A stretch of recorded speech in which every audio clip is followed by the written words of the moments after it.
O casamento é algo sagrado. O divórcio não deveria ser considerado uma opção, pois Deus desaprova a separação.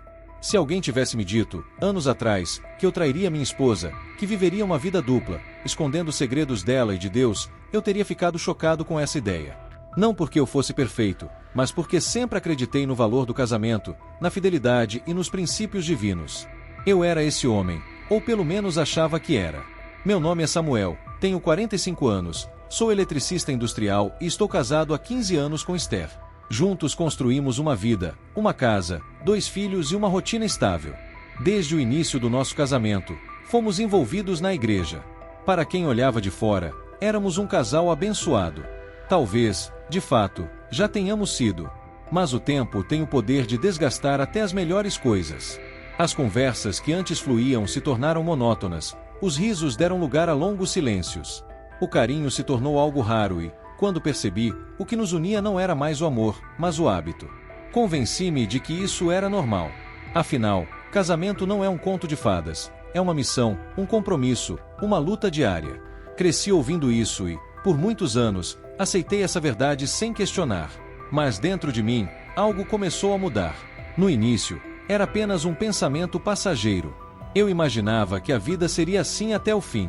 Depois, esse pensamento se tornou um incômodo. Será que um dia me sentiria desejado novamente? Então, apareceu alguém que, sem saber, ajudou a responder essas perguntas. O nome dela não importa, mas o que ela representou para mim, naquele momento, sim. Era uma colega de trabalho, sempre simpática, atenciosa.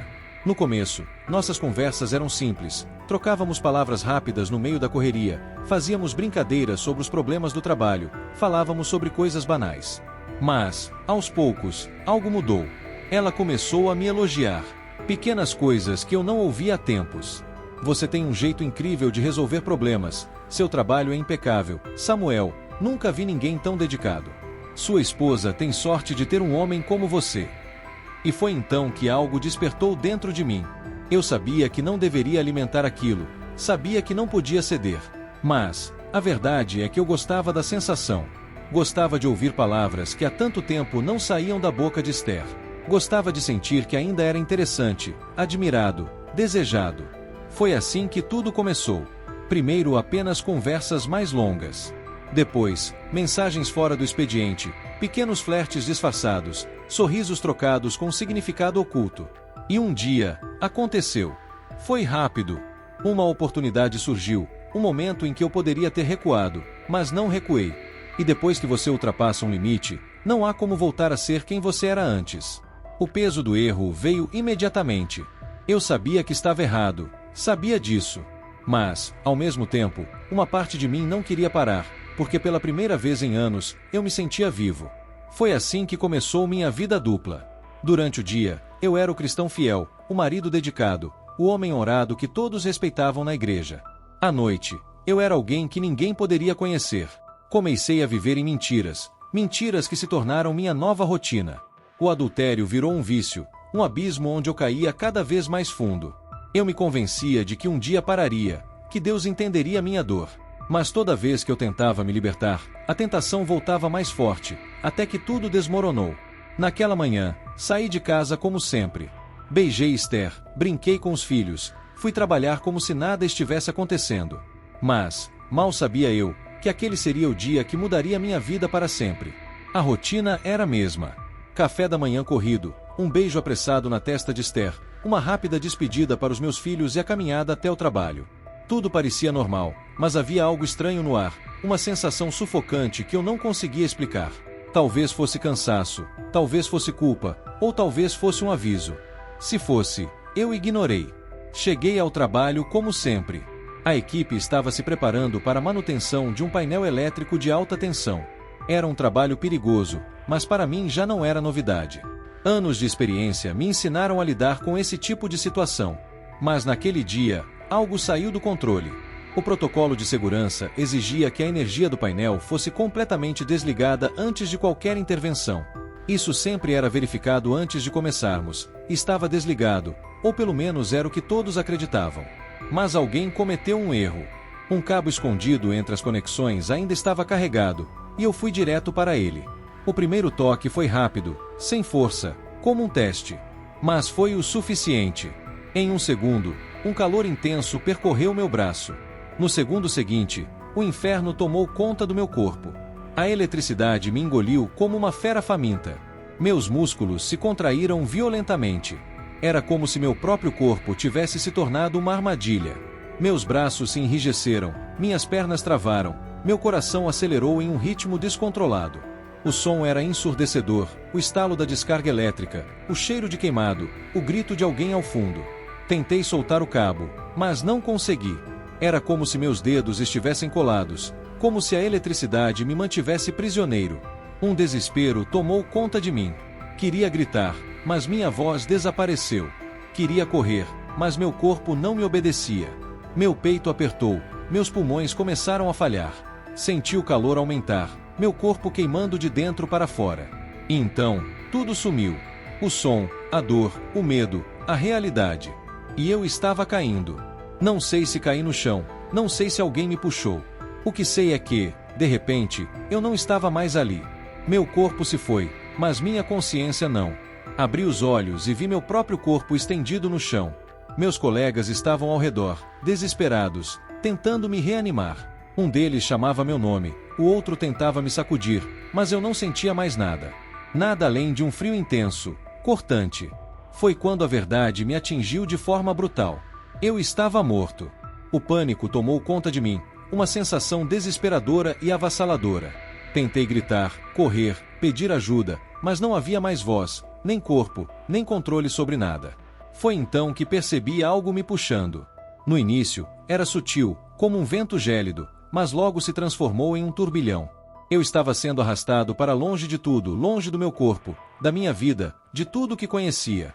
E, o pior de tudo, eu sabia exatamente para onde estava indo. Eu não estava apenas caindo, estava sendo arrastado. O frio aumentava a cada segundo. Não era só um frio físico, ele vinha de dentro, como se algo estivesse sugando a essência de quem eu era. Lutei contra aquela sensação, tentei me agarrar a qualquer coisa, mas não havia nada. Não havia chão, não havia teto, não havia nada, além daquela escuridão que me envolvia e me puxava para um lugar que eu sabia que não queria ir. E então, eu ouvi os gritos. Não eram apenas gritos de dor, eram gritos de desespero, de almas presas em algum lugar que eu não conseguia ver. Eu queria tapar os ouvidos, mas não havia ouvidos. Queria correr, mas não tinha pernas.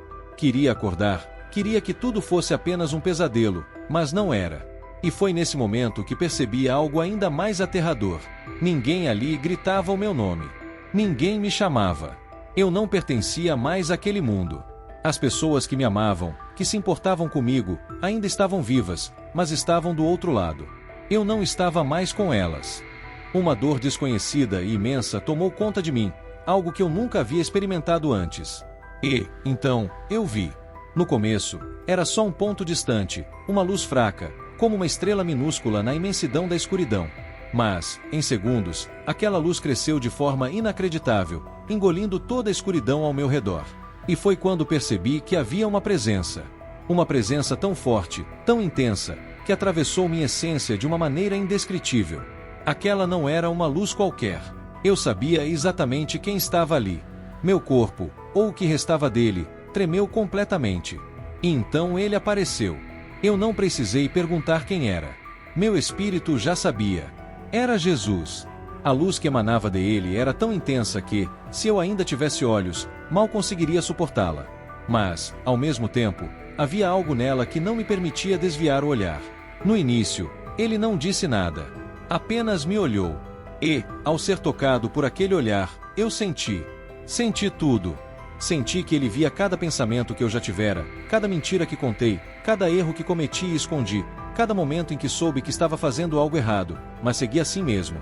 Tentei falar, tentei me justificar, mas não havia palavras. Só havia a verdade. A verdade crua, sem desculpas, sem máscaras, sem versões alteradas para me fazer parecer melhor do que realmente era. Minhas pernas ou o que restava delas cederam, e eu caí de joelhos diante dele. Mas o pior não era isso. O pior era o que eu sentia dentro de mim. Uma culpa insuportável, uma vergonha que era maior do que qualquer coisa que eu já havia experimentado antes. Eu não conseguia nem levantar a cabeça.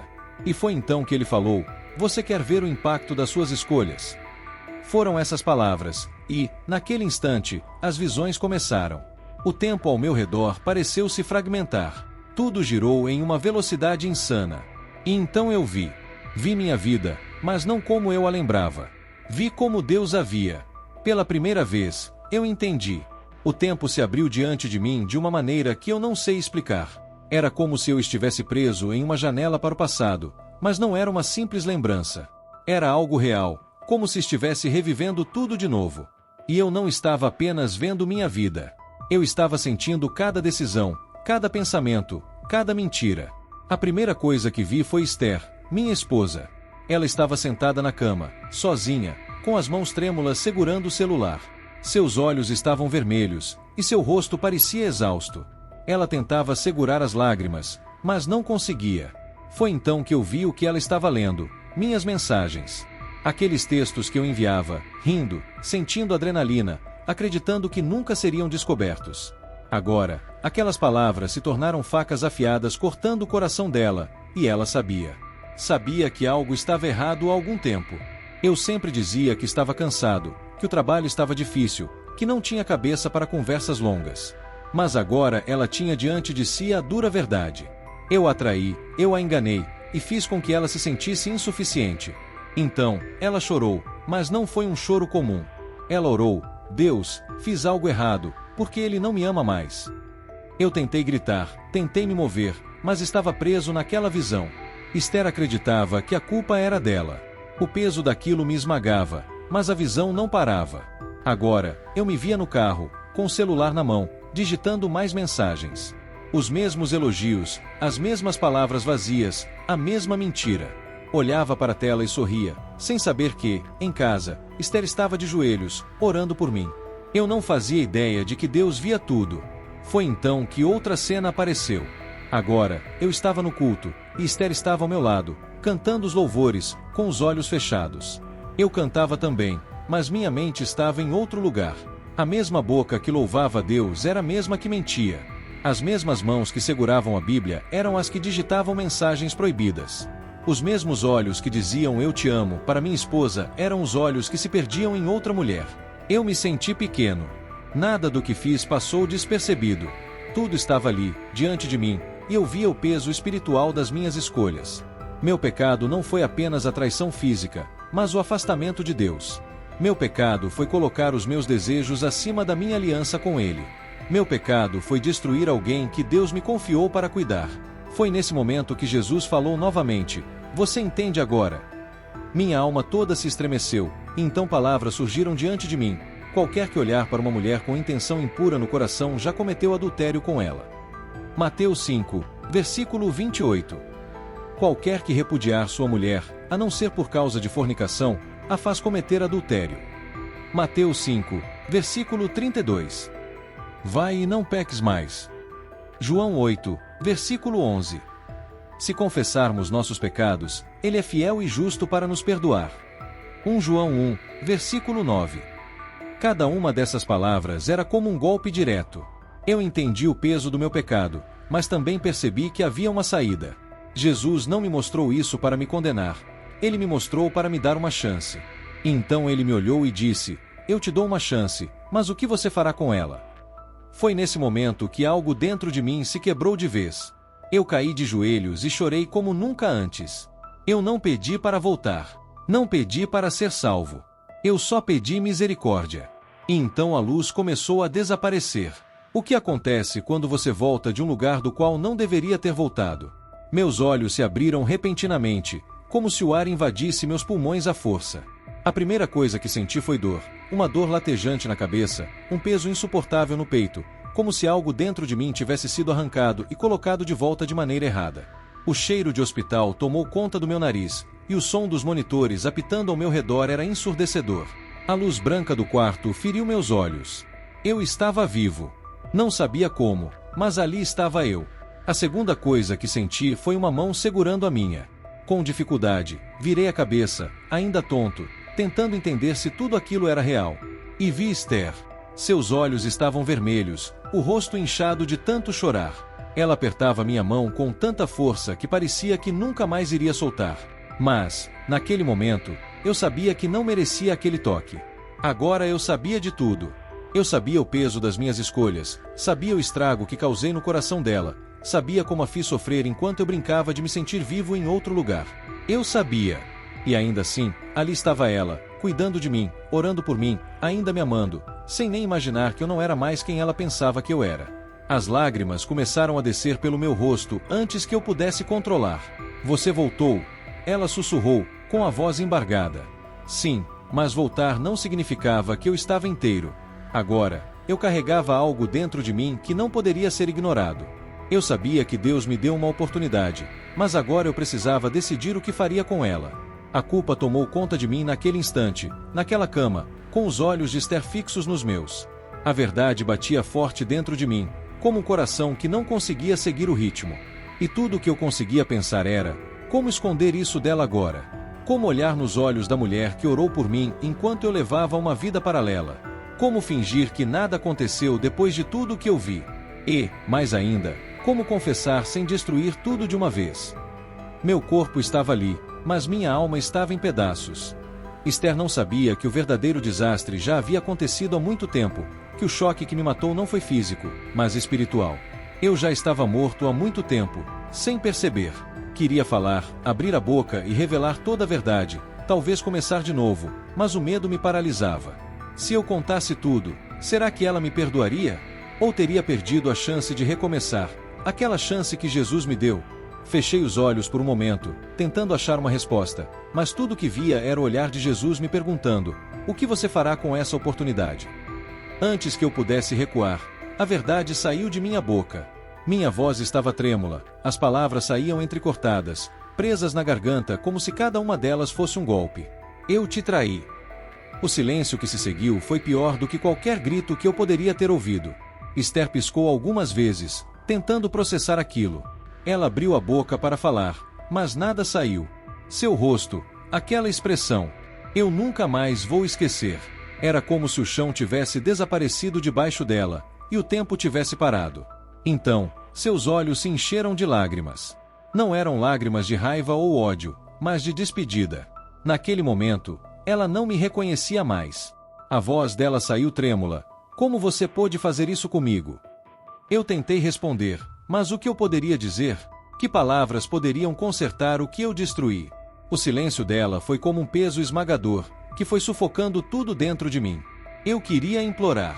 Queria dizer que mudei, que vi Jesus, que ele me deu uma segunda chance e que agora eu era uma pessoa diferente. Mas, no fundo, eu sabia que nada disso importava, porque, para Esther, o homem que ela conhecia já havia morrido, e eu não podia culpá-la por isso. Ela se levantou devagar, sem olhar para mim. Seus olhos estavam vazios, perdidos em um lugar que eu não conseguia alcançar. Ela saiu do quarto, e foi a primeira vez que senti um medo real. Medo de que Deus me perdoasse, mas minha esposa não. Nos dias seguintes, eu não dormi, não comi. Eu não existia mais. Esther não falava comigo, não olhava para mim, e eu sabia que não merecia que fosse diferente.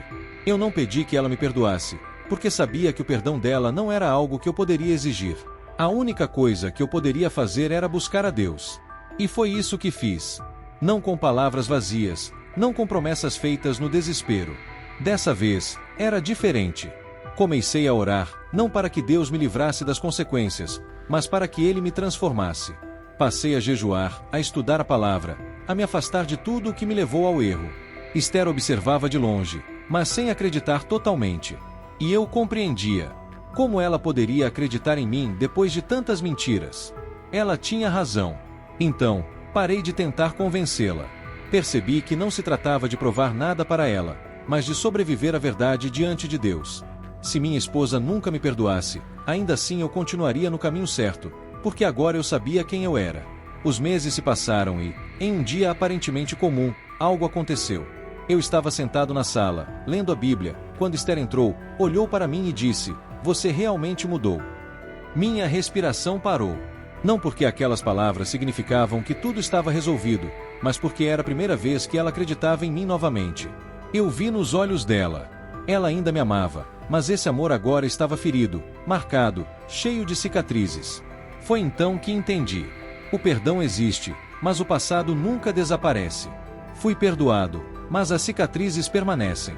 Nosso casamento nunca mais foi o mesmo.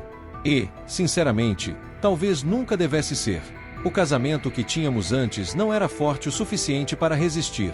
O casamento que tínhamos antes abriu espaço para o pecado. Mas o que Deus estava nos oferecendo agora era algo completamente novo. Eu poderia ter perdido tudo. Deveria ter perdido tudo. Mas Deus me deu uma chance, e eu aproveitei. Agora, eu sei quem sou. E, se há algo que posso te dizer depois de tudo isso, é que ninguém esconde nada de Deus. Você pode tentar esconder de sua esposa, de seus amigos, da igreja, mas Deus vê tudo. E um dia, todas as suas escolhas estarão diante dele. A pergunta é: o que você vai fazer com essa chance antes que seja tarde demais? Se confessarmos nossos pecados, Ele é fiel e justo para nos perdoar os pecados e nos purificar de toda injustiça. 1 João 1, versículo 9. Se essa história te fez refletir sobre o peso das escolhas no casamento, compartilhe com alguém. Não se esqueça de se inscrever no canal para não perder nenhum testemunho. Até o próximo vídeo.